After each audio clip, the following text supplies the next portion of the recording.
अथड़ियूं धीअर अमा धीअर परायो धण अथड़ी अमा बैसर जोड़ाया हम लचा मुदाया ना बैसर जोड़ाया हम लचा मुदाया मुझे बैठन जो अल्लाह बोलूं मसनाना मुझे भावरन जो अल्लाह बोलूं मसनाना मुझे माइट ईंदा मुझे करे दिसंदा अमाना अल्लाह मुझे भावर ईंदा मुझे करे दिसंदा अमाना हिस्सा योदा मुझे सिकीरी दिसारे देखा वला वो दिसारे देखा वला वो दिल मारो चली मारे चली पई करे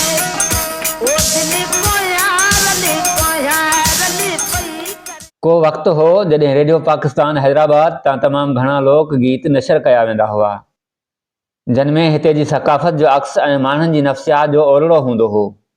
विछोड़े जा वरलाप ऐं ओसीअड़े जा आलाप हूंदा हुआ।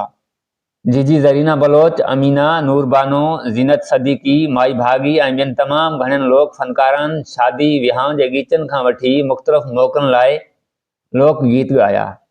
पर हाणे उन्हनि मां घणियूं फ़नकाराऊं ही जहान छॾे चुकियूं आहिनि ऐं ॿियो त उन्हनि लोक गीतनि खे नए सिरनि नवनि आवाज़नि में रिकॉर्ड कराइण जी ज़रूरत आहे त जीअं असांजी मौसीक़ी जो इहो अज़ीम विरसो ज़िंदा रही सघे। पर लॻे थो त इन अहम विरसे ऐं असासे जी अहमियत जी रेडियो पाकिस्तान जे इंतज़ामिया महसूस ई नथी करे।